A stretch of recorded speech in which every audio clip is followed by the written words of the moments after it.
레위기 10장 1절부터 7절의 말씀입니다. 레위기 10장 1절부터 7절의 말씀입니다.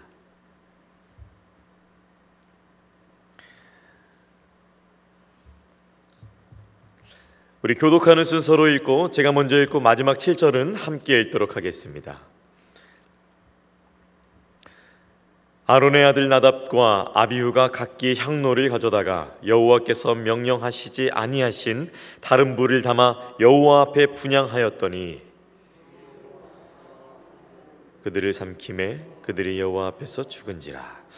모세가 아론에게 이르되 이는 여호와의 말씀이라. 이르시기를 나는 나를 가까이 하는 자 중에서 내 거룩함을 나타내겠고 온 백성 앞에서 내 영광을 나타내리라 하셨느니라. 아론이 잠잠하니 아론의 삼촌 우시엘의 아들 미사엘과 에사반에 불러 그들에게 이르되 나와 너희 형제들을 성소 앞에서 진영 밖으로 메고 나가라 하매 그들이 나와 모세가 말한 대로 그들을 옷 입은 채 진영 밖으로 메어내니 모세가 아론과 그의 아들 이다말에게 이르되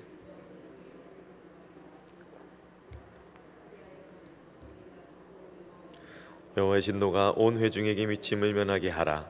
오직 너희 형제 이스라엘 온 족속은 여호와께서 치신 불로 말미암아 슬퍼할 것이니라. 다 함께 여호와의 관유가 너희에게 있은즉 너희는 회막문에 나가지 말라. 그리하면 죽음을 면하리라. 그들이 모세의 말대로 하니라. 아멘. 오늘 말씀의 제목 말씀과 은혜로 살아갑니다 라는 제목으로 함께 은혜 나누기 원합니다. 이 레위기는 사실 유대인 어린이가 공부하는 첫 번째 책입니다. 그런데 오늘날 우리 그리스도인들은 마지막 책 정도에 읽는 것 같습니다. 그럴 만도 합니다. 이 조금 어렵잖아요. 자꾸 이제 제사 부분들이 나오고 그래서 결국 미루다가 읽게 되는 성경이 바로 이 레위기인 것 같습니다. 그러나 레위기는 신학에서도 거의 40번 정도가 나오고 언급되고 있기 때문에 또 주목할 성경입니다. 레위기적 제사제도의 신학적인 부분도 참 중요하지만 이 레위기를 통하여서 우리 하나님의 인격 그리고 사랑 그리고 은혜 이런 여러 가지의 폭넓은 하나님의 인격과 귀한 계시의 말씀이 들어있기 때문에 참 중요합니다. 그리고 또한 레위기는 하나님이 자신의 백성들에게 기대하시는 거룩한 삶에 관해서 풍부하게 말씀해주고 있는 귀한 성경책입니다. 오늘 이 귀한 레위기 말씀, 오늘 본문 말씀을 통해서 저는 두 가지 아침 묵상을 여러분과 함께 나누기 원합니다. 첫 번째 아침 묵상은 오늘도 말씀입니다 라는 것입니다. 성막에서 가장 중요한 것이 지성소인데요, 역사상에서 대제사장이 85명이 있었던 것으로 기록되는데 이 지성소에서 죽은 대제사장은 없었습니다. 근데 오늘 대제사장은 아니지만 지성소에서 죽은 사람이 등장하는데 바로 아론의 아들 그리고 모세의 조카 나답과 아비후입니다. 제사장이라는 직책이 보통이 아닙니다. 생명 걸고 들어가야 됩니다. 본문을 읽어보면서 참 힘들어 보입니다. 여러 가지 지켜야 될 것들이 많습니다. 고대 보입니다. 책임감이 막중해 보입니다. 오늘 10장에서는 제사장의 탈선을 이야기해주고 있습니다. 말씀대로 해야 되는데 내 생각대로 한 것입니다. 하나님의 말씀대로 해야 되는데 내 생각에 내 말씀대로 행하게 된 것입니다. 아론의 두 아들이 무지했을 수도 있습니다. 주제를 넘는 행동을 했을 수도 있습니다. 그들은 여호와께서 명령하시지 않은 다른 불을 담아서 하나님 앞에 분향을 하게 되었습니다. 10장 1절에서 2절 말씀을 제가 읽어드립니다. 아론의 아들 나답과 아비후가 각기 향로를 가져다가 여호와께서 명령하시지 아니하신 다른 불을 담아 여호와 앞에 분향하였더니 불이 여호와 앞에서 나와 그들을 삼킴에 그들이 여호와 앞에서 죽은지라. 사실 8장과 9장에서는 하나님의 말씀대로 잘했습니다. 분위기도 참 좋았습니다. 그런데 10장에서는 그 하나님의 말씀대로라는 그 규칙을 이 두 아들이 깨버리게 되었습니다. 여호와의 말씀대로 행하지 않게 된 것입니다. 저는 또 이 본문을 읽으면서 아담과 하와가 생각이 났어요. 처음에는 하나님과 좋은 관계였습니다. 그러나 그들은 하나님이 말씀하신 대로 하지 않고 뱀의 꼬드김에 넘어가서 내 생각대로 하게 되었습니다. 그리고 관계가 끊어졌던 것이죠. 말씀대로 하지 않은 것, 내 생각대로 한 것, 내 마음대로 한 것, 내 호르몬이 시킨 대로 하는 그 죄 때문에 끊어졌던 것입니다. 나답과 아비후도 하나님의 생각대로가 아니라 자신의 생각대로 했기 때문에 끊어졌습니다. 나답과 아비후는 오해했습니다. 하나님의 말씀대로 해야 되는데 거기에 내 생각이 섞여도 되겠지라고 오해했던 것입니다. 그러나 오늘 우리는 기억해야 할 것입니다. 우리가 불렀던 찬양의 고백처럼 하나님의 음성은 이렇게 어려운 것, 나답과 아비후가 생각할 때는 그저 그렇게 어려운 방법이 아니라 그냥 쉬운 방법으로 그냥 불만 대면 되겠지, 어떻게 그렇게까지 해, 내 생각이면 이거면 충분한데, 이렇게 다가가는 것이 아니라 하나님이 알려주신 것은 어렵고 고되고 힘든 것이라 할지라도 그분의 음성은 우리를 향한 사랑의 음성이요 또한 기쁨의 음성임을 고백해야 할 것입니다. 오늘 우리가 446장의 찬양을 불렀습니다. 주 음성 외에는 참 기쁨 없도다. 우리가 함께 고백했는데요, 그 은혜를 불렀던 것을 기억하시기 바랍니다. 때로는 하나님께서 우리에게 주시는 그 말씀이 부담스럽고 좀 어려워 보이고 우리가 배웠던 대로가 아니고 인생의 경험과 다르고 책에서 읽었던 것과 다른 것을 말씀하고 있을 수 있습니다. 왜냐하면 하나님의 말씀은 진리의 말씀이기 때문에 세상과 다른 것입니다. 그러나 그 말씀대로 살아가는 성도의 삶을 살 때에 우리는 하나님께서 주시는 축복과 은혜와 사랑을 더욱 더딥히게 될 것입니다.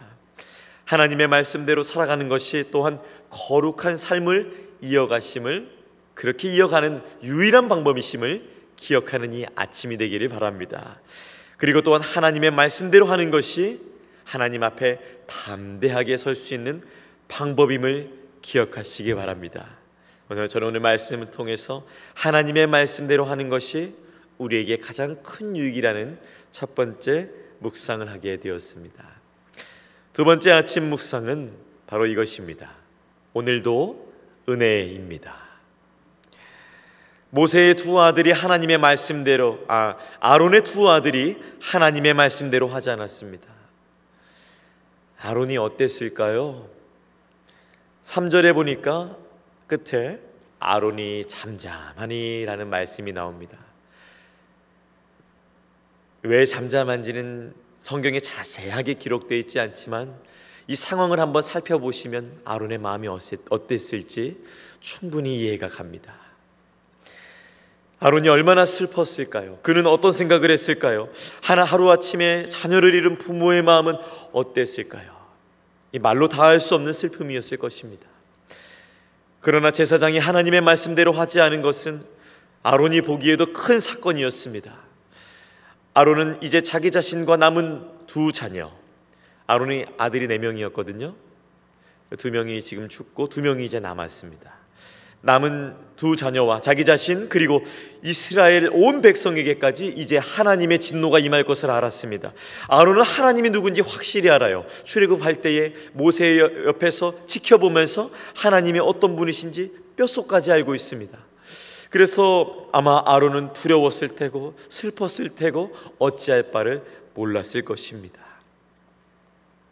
그러나 하나님께서는 그 진노가 아론과 그 나머지 제사장과 그리고 다른 이스라엘 백성에게 그 진노가 임하지 않게 하시려고 모세의 입술을 통해서 은혜의 통로를 열어가시는 하나님이십니다.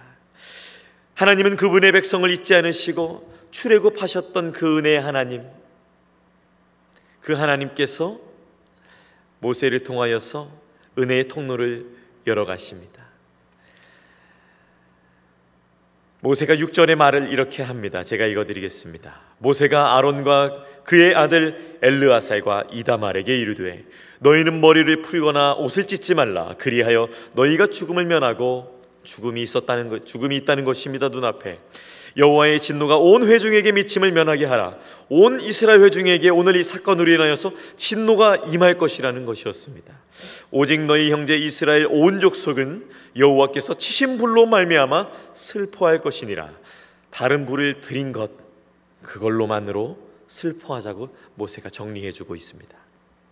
모세는 아론과 그의 아들 엘르아살과 이다말에게 다급히 말하는 것처럼 보입니다. 슬프겠지만 슬퍼하지 말라는 것입니다. 머리를 풀고 옷을 찢고 싶겠지만 그러지 말고 참아야 한다는 것입니다. 그래야 하나님의 진노가 임하지 않고 살 수 있다는 것입니다. 그래야 여호와의 진노가 온 회중에게 임하지 않는 것입니다. 대제사장 아론과 두 아들은 슬픔을 참아내야 했습니다. 모세도 조카 둘을 보낸 그 슬픔을 참아내야 했습니다. 아마 이러려고 출애굽한 거 아닌데 라는 생각이 들었을 겁니다. 그러나 그들의 참음이 있자 온 이스라엘 회중에게 은혜가 임했습니다. 나머지 가족들이 잘 참아준 덕분에 이스라엘 모든 사람에게는 진노가 임하지 않았습니다. 제사장들이 오늘 본문에 보니까 제사장들이 말씀대로 하지 못했습니다. 다른 불이 가져왔습니다. 모든 이스라엘에게도 진노가 임하려 했습니다. 그런데 하나님께서 모세를 통해 은혜를 열어주셨습니다. 은혜가 임했습니다. 말씀대로 행하는 것을 실패했는데 그러나 하나님께서는 은혜를 허락하셔서 아론과 나머지 두 아들이 제사장 직분을 잘 감당할 수 있도록 기회도 주시고 이스라엘 백성에게도 진노가 임하지 않도록 도와주셨습니다. 바로 7절에 더욱 자세하게 말씀을 합니다. 제가 읽어드립니다.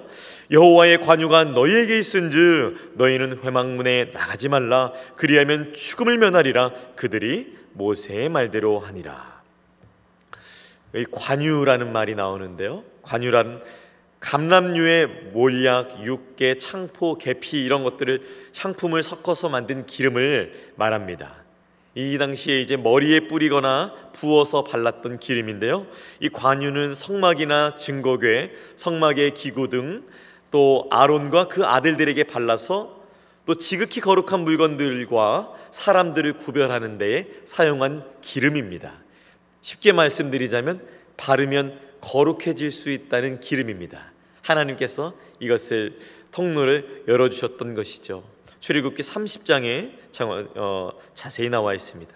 관유는 아무나 바를 수 없었고 오직 제사장만 관리를 하고 사용할 수 있었습니다. 저는 이 7절에 등장한 관유라는 기름을 통해서 다시 제사장의 직분에 감당하는 거룩하게 다시 한번 그들을 품어주시는 하나님의 은혜를 발견하게 되었습니다. 관유를 통해서 다시 한번 그분의 제사장을 거룩하게 하시고, 그리고 말씀대로 하지 않아서 이것을 없는 것처럼 이스라엘 백성 역시 너희는 아니다라고 할 수 있었지만 하나님께서는 다시 이 관유라는 기름을 통하여서 나머지 제사장들이 거룩하게 하였고 하나님의 진노가 임하지 않게 하셨습니다. 오늘날 우리는 하나님의 말씀으로 살아가야 한다는 것을 알고 있습니다. 그런데 아시잖아요? 우리는 넘어집니다. 그럼에도 불구하고 다시 일어설 수 있는 것, 넘어짐에도 불구하고 다시 일어설 수 있는 것이 바로 은혜죠. 사순절 기간입니다. 그 은혜는 바로 십자가의 은혜입니다. 한량없는 사랑의 은혜입니다. 값없이 주신 보혈의 은혜입니다. 저도 은혜를 받았었던 적을 기억합니다.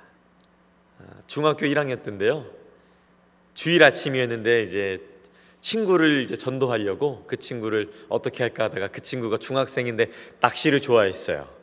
그래서 자전거를 타고 새벽에 내가 같이 낚시를 갈 테니까 너 나랑 교회 가자, 11시에 있다, 이렇게 하고 이제 교회를 가게 된 거예요. 저는 이제 시골 교회에 다녔는데 중고등부가 없었어요. 그래서 어른 예배를 같이 11시에 드렸어요. 6시에 일찍 일어나서 이제 자전거를 타고 낚싯대를 챙기고 갔습니다. 주일 아침에 간 것이죠.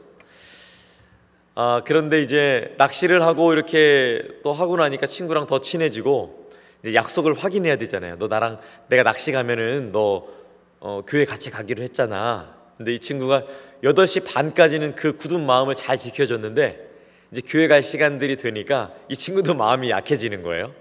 한 10시 반 정도에 이제 교회 근처까지 이제 자전거 타고 내려왔는데 못 가겠다는 거예요. 낚시도 가졌는데 갑자기 제가 배신을 당하게 된 것이죠. 그래도 어떻게 조금이라도 교회에 데리고 한번 와볼까 해서, 그럼 너 이제부터 뭐 할 거야 물어보니까 그냥 여기 주변에 걸을 거야 이러는 거예요. 그래, 그러면 내가 함께 걸을게. 그래서 저도 같이 걸었습니다. 시계를 보니까 이제 11시 이제 대예배가 얼마 남지 않았는데, 걷다 보니까 또 중학생들이니까 재밌는 얘기들 하고 그러잖아요. 그러다 보니까 저도 11시가 되니까 저도 가기 싫은 거예요. 전도하러 갔다가 제가 안 가게 된 겁니다. 그러다 보니까 어떻게 오래 이렇게 멀리 가게 됐고, 그래서 저도 그냥 예배를 안 가버렸어요. 모르겠지, 중학생 하나 못 온다고 누가 뭐 알아채겠어? 다들 이렇게 예배드리면 목사님만 바라보니까 내가 안 와도 모르겠지. 제가 이제 중학교 때 저의 이제 지정석이 강대상에서 바라볼 때 왼쪽 끝자리였거든요. 그쪽에 이제 헝금함이 있었는데 그 옆에 제가 이제 앉았어요. 그랬는데 예배가 이제 거의 끝나갈 때쯤 일단 저희 친구한테 말해서 이제 교회 점심시간이니까 같이 점심 먹을래 하니까 점심은 안 먹겠대요. 저는 이제 나는 먹겠다 해갖고 저는 이제 식당에 왔죠. 왔는데 이제 뭐 집사님들, 권사님들, 이제 교회 장로님들 다 저한테 오셔서 한 분 한 분 왜 안 왔냐고, 무슨 일이 있냐고, 아프냐고, 모두가 아시는 거예요. 그래서 어렸던 저는 깜짝 놀랐어요. 그때 이제 불안이 오기 시작하는 거예요. 왜냐하면 제가 그 당시에 외할머니, 외할아버지, 막내 외삼촌, 그리고 저희 부모님, 저 이렇게 같이 6식구가 같이 이제 살았었는데, 이제 저한테 남은 것은 이제 혼날 일 뿐인 거예요. 제가 생각했을 때 외할아버지한테 혼나고, 외할머니한테 혼나고, 막내 외삼촌한테 혼나고, 아버지한테 혼나고, 어머니한테 혼나고. 이 어머니한테는 이제 매를 맞을 수도 있겠구나. 이제 워낙 또 예배를 중요하게 생각하셨던 분들이니까. 그래서 이제 집에 갔어요. 가서 이제 마음속으로 매 맞을 준비하고, 그랬는데 주일 저녁이 될 때까지 아무도 얘기를 안 하시는 거예요. 잠자리에 누웠어요. 혹시라도 지금이라도 도저히 못 참겠다 하시면서 부모님이 불을 켜고 매를 때리시지 않을까? 할아버지 할머니가 너 오늘 왜 안 왔냐고 우리 다 알고 있다고 하지 않을까? 근데 그날 밤 그냥 그렇게 지나가 버린 거예요. 이 매를 맞아야 편하게 자는데 안 맞으니까 계속 불안한 거예요. 그래서 제가 3일 정도 지난 다음에 자진납세할 겸 외할머니한테 물어봤습니다. 할머니, 제가 예배 빠진 거 알았어요? 알았대요. 그러면 우리 어머니 아버지 알아요? 아신대요. 그래서 제가 물어봤어요. 그런데 왜 저한테 예배 빠진 것도 묻지 않으시고 왜 혼내지도 않으세요? 그러니까 외할머니가 이렇게 한마디 하셨어요. 무슨 이유인지 모르겠지만 너도 이유가 있었겠지. 저는 이해가 잘 되지 않았어요. 지금도 참 생각해보면 이해가 잘 되지 않지만 그렇게 말씀해 주신 게 감사했어요. 어떻게 보면 신앙을 굉장히 강조하는 집안에서 자라났고 그랬기 때문에 혼날 수도 있었고 그랬지만 은혜를 입게 된 거예요. 은혜를 입으니까요 빠질 수가 없더라고요. 그 후로는 빠지지 않고, 물론 빠질 출석 때문에 간 건 아니지만은 받은 은혜를 기억하면서 내가 나를 믿어주는 사람들이 있고 다시 한번 나를 또 이렇게 은혜로 용서해주는 가족들을 생각해서 내가 빠지면 안 되자고 온 마음 다해서 이렇게 예배에 참석했던 어린 시절이 기억났습니다. 은혜를 입으면 다시 말씀의 자리 가운데에 나갈 수 있다는 것을 말씀드리고 싶었습니다. 사랑하는 성도 여러분, 우리는 말씀을 듣습니다. 말씀을 읽습니다. 말씀을 압니다. 그런데 죄에 넘어집니다. 그런데 그때 오늘 불렀던 나 같은 죄인 살리신 이 찬양의 고백을 기억해야 할 것입니다. 그러한 우리에게 주님은 말씀으로 사는 것을 알매도 불구하고 넘어진 우리에게 은혜의 손길을 내미십니다. 그래서 오늘 저는 바빠도 말씀입니다, 내 생각보다 더 좋아 보여도 말씀대로입니다라고 여러분에게 권면드리고 싶습니다. 좀 어려워 보여도 말씀이라고 권면드리고 싶습니다. 그러나 은혜도 있습니다. 그리고 은혜가 있기 때문에 다시 말씀이라고 고백할 수 있는 것입니다. 왜냐하면 말씀대로 살다가 넘어질 때 다시 일어날 수 있는 것은 십자가의 사랑, 거저 주신 은혜 때문입니다. 오늘 하루를 살다가 하나님의 말씀을 지키는 영역에서 여러분 모두 승리하시기를 축복합니다.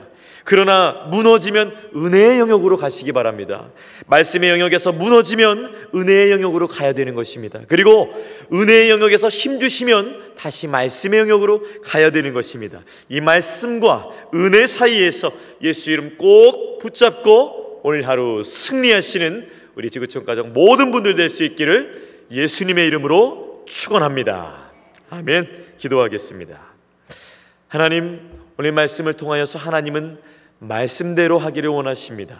말씀대로 할 때에 하나님께서 기뻐하시며 또한 말씀대로 할 때에 하나님 앞에 거룩할 수 있는 이 귀한 것이 바로 말씀입니다. 우리가 오늘 이 말씀을 교훈 삼아 말씀대로 살아가는 오늘 우리가 되기를 원합니다. 그러나 말씀대로 살다가 넘어졌을 때 오늘 본문에서 관유의 은혜가 부어진 것처럼 우리에게도 십자가의 은혜를 기억하면서 말씀대로 살지 못했던 것이 정죄로 가는 것이 아니라 은혜로 가서 다시 한번 그 은혜로 충만하게 예수 이름 안에서 힘을 입고 다시 말씀으로 오고 말씀대로 또 살다가 넘어지면 은혜의 영역으로 가고 그 은혜의 영역에서 다시 한번 힘을 얻으면 말씀의 영역으로 가는 우리 귀한 모든 성도님들 될 수 있도록 성령님 함께하여 주시옵소서. 감사드리며 귀하신 예수님의 이름으로 기도합니다. 아멘. 하늘에 계신 우리 아버지여, 이름이 거룩히 여김을 받으시오며 나라가 임하시오며 뜻이 하늘에서 이루어진 것 같이 땅에서도 이루어지이다.